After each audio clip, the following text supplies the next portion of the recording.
Simple just হচ্ছে আমরা চাই যে পুলিশের বা আইন শৃঙ্খলা বাহিনীর মূল কাজই হচ্ছে জনগণের যান এবং মালের নিরাপত্তা বিধান করা এবং যান এবং মালের নিরাপত্তা বিধানের জন্য যা যা করণীয় যখন যেখানে দরকার সেটা আমরা করব।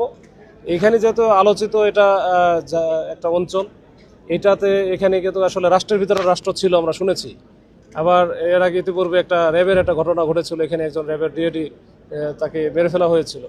এই নানা কারণে জঙ্গল সলিমপুর অনেক বেশি আলোচিত, আমরাও বাইরে থেকে দেখেছি। তো ওই জন্যই আমি চিন্তা করলাম এটা দিয়ে আমি শুরু করব। তো আমি ওই প্ল্যানের অংশ হিসেবে এখানে আসছি। এখানে যেন একেবারে এখানকার যারা অধিবাসী আছে তারা যেন নির্বিঘ্নে ভীতিহীন পরিবেশে, যেটা ফিয়ারলেস এনভায়রনমেন্ট বলে, এই পরিবেশে তারা যেন শান্তিপূর্ণভাবে এখানে বসবাস করে। কোনো রকম সন্ত্রাসের অভয়ারণ্য এখানে তৈরি না হয়, সন্ত্রাসী কার্যকলাপ যেন না চলে। এখানে অন্যান্য এলাকার মতো এই জঙ্গল সলিমপুরে যেন অন্যান্য এলাকার মতো বাংলাদেশের যেন এখানে একেবারে শান্তি শৃঙ্খলাভাবে শান্তিপূর্ণভাবে জনগণ বসবাস করতে পারে, সেই নিশ্চয়তা দেওয়ার জন্য আমি এখানে আসছি।